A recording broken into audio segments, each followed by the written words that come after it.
अब हम आ चुके हैं राम तिलक मामा से मिलने, क्योंकि आपको पता है कि हम इनके बहुत बड़े फ़ैन हैं।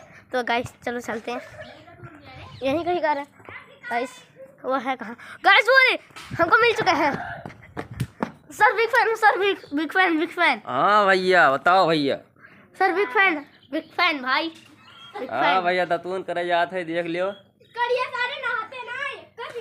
ये छोटा भांजा है, वीडियो बनाने आ गया है।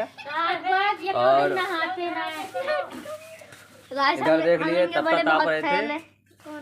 ये हमारा बहुत बड़ा फैन है, पंखा है बड़ा वाला फैन मतलब आपके बहुत बड़े, हम मतलब बहुत बड़े आपके वो हैं क्या है बिग, क्या कहते हैं उसे, बिग यानी बड़े। और आपके मतलब क्या कहते हैं गाइस, हमें लेकिन कुछ भी कहो गाइस, ये बहुत अच्छी यूट्यूबर है।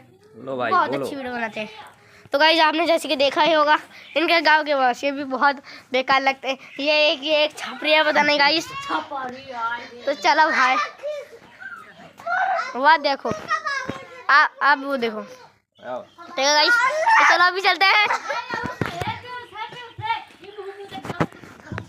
तो गाइस वो लोग पता नहीं हमें क्या कह रहे हैं।